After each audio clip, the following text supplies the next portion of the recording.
Beyond the North Wind, Chapter 20. The frustration in Lars' voice was obvious. He had moved Anna to the front so that she could set the pace. He seemed fed up at having to wait for her, even though he was the guide, receiving a fee for his work, she thought. Then they told her that they had no tent, because they had not expected the crossing to take so long. Anna strode ahead for a while, hoping to put on a good performance, like a willing dog pulling a sled, trying always to please its master. But whenever she looked behind, her guides were right behind her.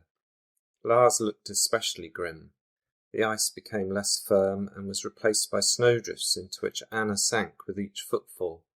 She stumbled on, with Kristin, then Lars, propping her up on either side. When Anna lost her footing a final time, she sank to her knees in the snow and didn't get up. "Let's have a break," said Kristin. "We will ski from here. You're not even sweating." Anna took off her hat and wiped the icy sheen from her face. "I'm fit. I walk in the country a lot." Kristin broke out a bar of chocolate and shared it round. "How are you feeling?" "My lungs are on fire. The insides of my thighs and the backs of my legs are sore and stiff." She munched on the chocolate. "How far to the observatory?" Lars grunted. "At this rate, about a week." "Am I really that slow? I thought we were doing well." "It's early evening. Off the glacier down the valley to Uktafjord is another 6 hours, easily." "So we will arrive in the early hours, in the moonlight." "We'll probably make it," said Lars. "The weather is fair, but we can go no slower." Anna kicked Lars in the shin with her boot. She liked to see the surprise in his face. "Of course you must goad the mule to make sure she makes the journey," said Anna. "I understand. I apologize for holding us back, but I'm sure I'm doing all right." A smile slowly appeared on Lars' face. "That's the spirit, Nansen." He took his compass out and looked around at the peaks. Then they heard a sound carried to them on the wind, a howl that rose and fell in pitch and ended on a long mournful note. Lars was amazed. "It's a wolf." Anna listened again to the singing howl. A lonely wolf. Kristin looked about. "Where is it?" "Somewhere behind us." Lars took out his binoculars and scanned the way they had come. Another howl reached them, another song, rising and falling. "I can't see any wolves on the ice," said Lars. "They must be up on the rocks." He swung his binoculars up and searched the mountainside. He spotted the animal when it called again, head raised up out of the cover of the rocks and silhouetted against the sky. The intelligent face, the dark, almost black fur, the long nose and open jaws. Beside Lars, a digital shutter clicked as Kristin captured the scene. Anna took the camera from Kristin, focused on the animal and zoomed in on its head. It barked again, and she saw the flash of its teeth. "It really is a wolf," she said. Then the animal turned towards her and she took a shot of its attractive head and short ears. All three of them were excited to see a second wolf appear and stand next to the first. Light legs, dark grey coat, light snout, ears out wide. "They're a mating pair," Anna breathed. "She's after the sun and he's after the moon," said Kristin. "Are they a pair?" asked Lars. "How can you tell?" Anna just shrugged. "I know animals, especially dogs, and wolves are not so different." "This is incredible. There are hardly any wolves about, just a few families. Wolves in this country are nearly extinct." Anna continued to watch through the camera. "They're fighting for their survival." "They are protected," said Lars. "It is illegal to kill them." "Something's gone wrong." "They're up here, perhaps, because they're already being hunted, driven away from the sheep or reindeer. What else will they eat?" "As long as it's not us," said Kristin. "I've only seen a wolf once before, prowling around a hut on a previous walk. It came out of the darkness one evening and gave me a real scare." "We'll be fine. There's nothing for them on the ice."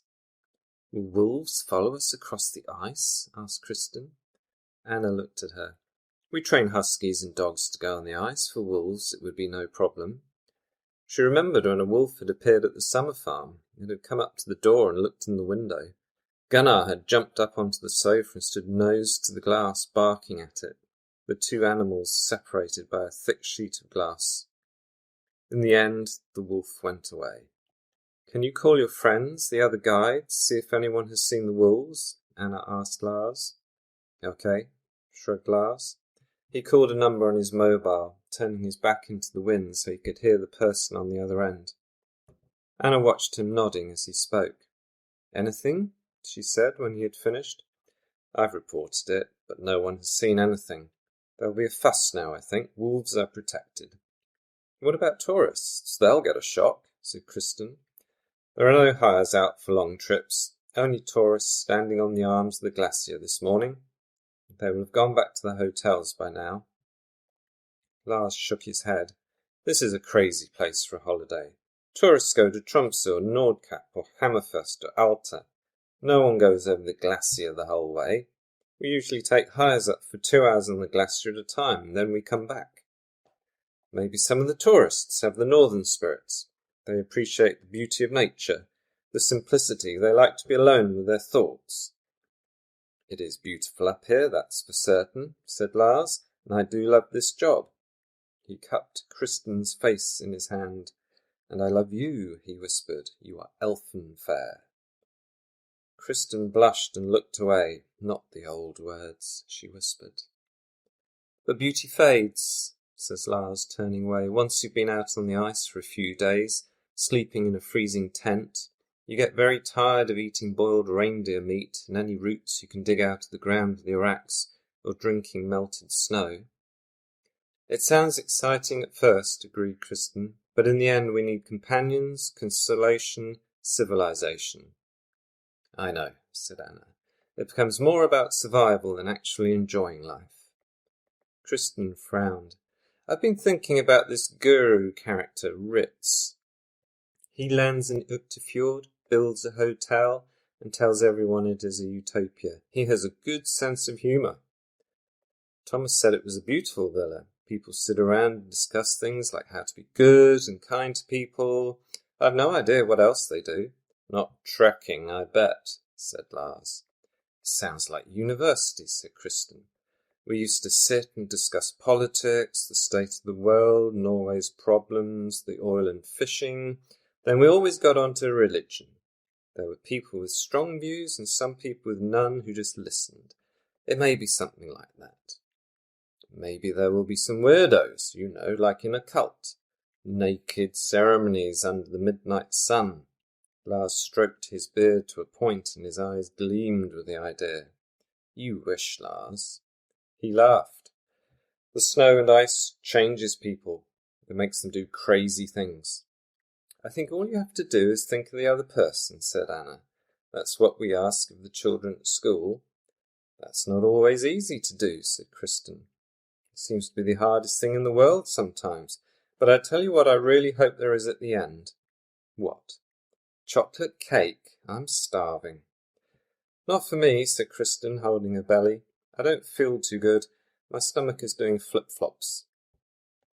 "Come on," said Lars. "We must get on. Time is passing. It's getting cold and we have no good furs to keep us warm." Anna did up her jacket and pulled her hat over her ears. It was indeed much colder. The wind searched inside her jacket, looking for where she lived, and now the wind had a sound, a permanent howl in the background. Lars was listening to the wind. Boreas breathes like that when he's ready to make a storm. You know about Boreas? Anna nodded. "I've met him." "You and your stories," said Kristin. "We'll reach the observatory, and then we'll be in a sheltered valley all the way down to Uktefjord." "At least the wolves have gone," said Anna. They put on their skis. Lars checked the rope which ran between the carabiniers and their belts. "Follow me, no craziness." They set off again on solid snow, using their poles to push up a gentle slope on skis, heading into a growing expanse of white. Nature's palette was drab and lit by the sun on the horizon. Along the way, Anna felt her muscles ache and stiffen further. She wondered just how energetic she would be in the face of adversity. Words were easy, actions were difficult. The black mountains ahead looked no fun at all. They headed right off in a arête towards the valley that would take them to the coast. Boreas now howled persistently around them. She hoped that the observatory was not much further.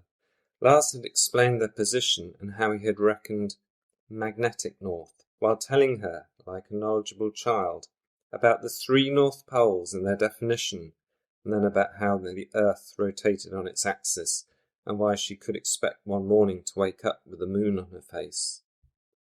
She just wanted to get to Fjord by any means possible.